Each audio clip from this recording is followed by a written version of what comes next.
Bonjour béni de Dieu, comment allez-vous? Je vous espère bien réveillé ce matin en pleine forme, comme moi pour entamer cette nouvelle semaine.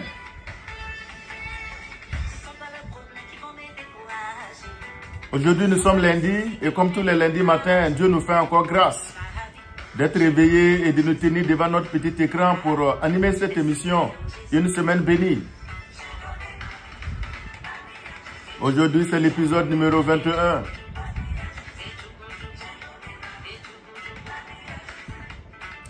Mon salut fraternel à tous les bénis de Dieu qui, depuis leur position, sont connectés sur Facebook, sur YouTube, sur TikTok pour suivre cette émission ce lundi matin.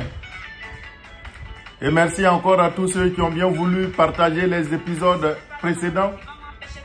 Et cela nous a permis de faire un nombre record de vues sur les différents réseaux sociaux.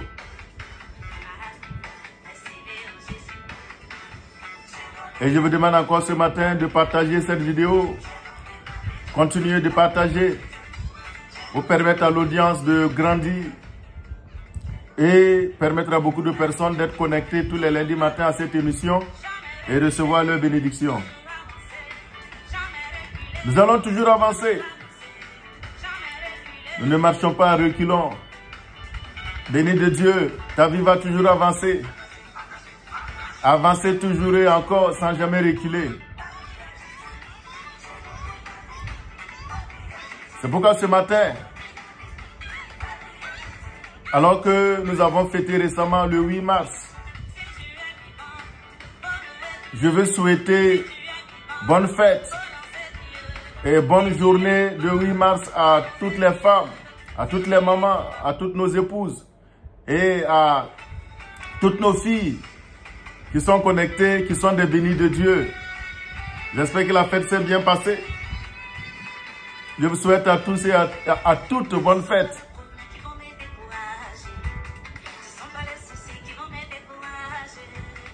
Non, nous ne nous laissons pas décourager par qui que ce soit, ni par quoi que ce soit.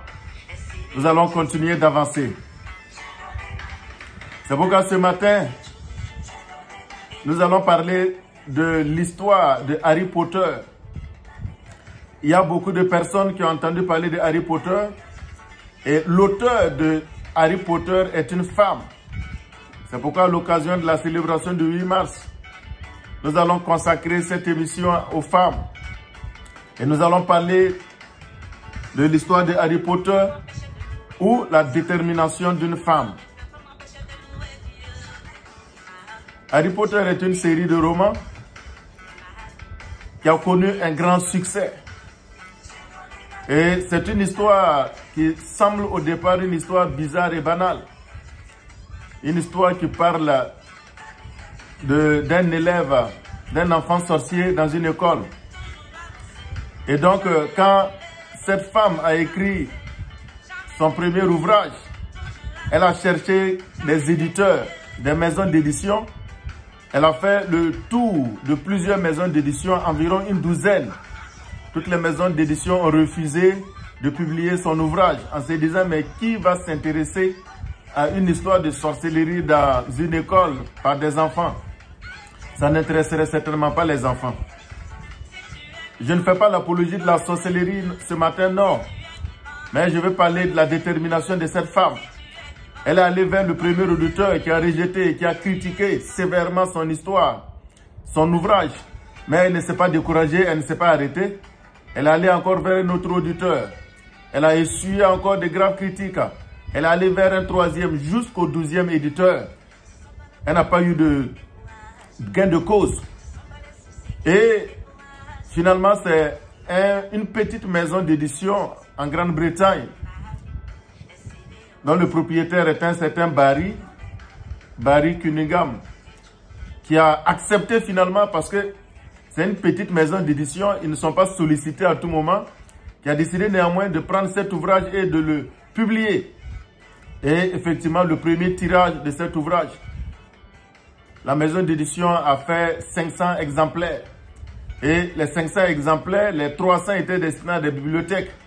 Et il se disait que les 200 exemplaires, même si ça va prendre du temps, ils vont finir par l'écouler. Mais lorsque l'ouvrage est sorti, je vous dis que l'ouvrage, les différentes séries, ils ont vendu plus de 500 millions d'exemplaires. Et c'est pourquoi ce matin, si cette femme n'avait pas eu de la détermination, si elle s'était laissée décourager par les critiques, si elle s'était laissée décourager par les rejets, si elle s'était laissée décourager par le regard des autres, elle n'allait pas donc avancer, elle n'allait pas aller vers d'autres auditeurs, elle n'aurait pas connu ce succès, elle ne serait pas devenue la femme riche qu'elle est devenue. C'est pourquoi ce matin, chers bénis de Dieu, hommes et femmes, nous avons tous besoin de détermination, de cette détermination. Il y a des choses que nous ne pouvons pas avoir, des sommets que nous ne pouvons pas atteindre, des objectifs que nous ne pouvons pas atteindre si nous ne sommes pas animés de cette détermination, d'une certaine détermination, d'un certain courage. Oui, les critiques ne vont pas manquer, les oppositions ne vont pas manquer, les regards violents des hommes seront là, mais nous ne devons pas nous arrêter à cause de ces choses. Nous devons continuer d'avancer, nous devons être convaincus de ce que Dieu a mis en nous. Nous devons être convaincus de l'objectif que nous nous sommes fixés et nous devons avancer malgré les obstacles, malgré les difficultés. Oui, le succès est au bout de l'effort. C'est pourquoi, cher béni de Dieu, tu ne dois pas te laisser décourager. Ne regarde pas ce que les gens disent de toi. Les gens disent que tu n'es pas intelligent. Les gens disent que tu n'y arriveras pas. Les gens disent beaucoup de choses de toi. Les gens disent que ton produit est nul. Béni de Dieu, j'ai dit ce matin que le sommet t'attend. Toi qui essuies ces critiques, le sommet t'attend. Prends courage seulement, continue d'avancer, sois déterminé et tu verras le succès au bout. C'est pourquoi ce matin, comme j'ai dit, nous ne parlerons que de femmes. Et dans le livre de Marc chapitre 5, à partir du verset 25, nous voyons l'histoire d'une femme là-bas. Or, il y avait une femme atteinte d'une perte de sang depuis 12 ans. Elle avait beaucoup souffert entre les mains de plusieurs médecins. Elle avait dépensé tout ce qu'elle possédait et elle n'avait éprouvé aucun soulagement, mais était allée plutôt en empirant. Ayant entendu parler de Jésus, elle vint dans la foule par derrière et toucha son vêtement, car elle disait, si je puis seulement toucher ses vêtements, je serai guérie. Au même instant, verset 29, la perte de sang s'arrêta et elle sentit dans son corps qu'elle était guérie de son mal. Voilà une femme qui a souffert pendant 12 ans de saignement, une hémorragie qui ne s'arrêtait pas. Elle a fait le tour des médecins, elle a fait le tour de personnes qui pouvaient l'aider à guérir. Elle n'a reçu aucune guérison, pas de soulagement. Et elle a entendu parler de Jésus. Et quand elle a entendu parler de Jésus, elle a décidé d'aller vers Jésus. Et elle a résolu dans son cœur en disant, si seulement je pouvais toucher son vêtement. Parce que dans ma situation d'impureté, la religion juive, comme beaucoup d'autres religions, ne me permet pas d'être même au milieu des hommes. Ne me permet pas de toucher donc les hommes. Malgré cette interdiction de la religion, malgré cette interdiction de la société, cette femme était déterminée à atteindre son objectif. Elle était déterminée à recevoir la guérison. Elle refusait ainsi la mort. Elle refusait de croiser les bras, de baisser les bras. Elle s'est levée avec courage. Et elle a affronté la foule. Elle a affronté le regard des gens. Elle a affronté l'interdit pour s'approcher dans la foule. Et par derrière, toucher le vêtement de Jésus, le pan de sa robe.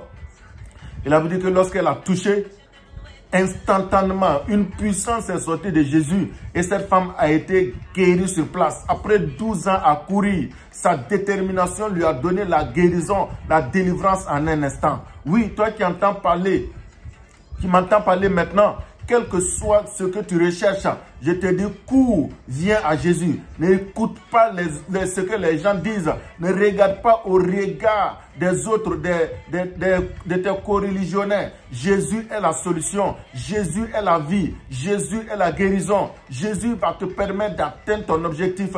C'est pourquoi ce matin, lève-toi, viens, touche à Jésus. Viens, ne regarde pas la foule, viens. Et Jésus a la vie entre ses mains pour toi. C'est pourquoi ce matin, tu dois faire preuve de beaucoup de courage. Tu dois faire preuve de beaucoup de détermination pour avancer dans beaucoup de choses dans ta vie. Oui, c'est pourquoi Alors que je parle de détermination, je veux donc saluer et souhaiter bon courage à toute la communauté musulmane qui en ce moment est en train de faire son carême. Oui, le carême dans des conditions difficiles, avec une forte chaleur. Mais beaucoup sont en train d'avancer et de poursuivre ce jeûne. Je vous souhaite beaucoup de courage. Bon mois de Ramadan à tous. Et je prie que cette semaine, pour tous les bénis de Dieu, soit une semaine bénie. Et la main du Seigneur nous accompagne. Que la détermination que nous avons nous aide à obtenir beaucoup de résultats, à avancer dans notre destinée. Que Dieu vous bénisse au nom de Jésus. Amen.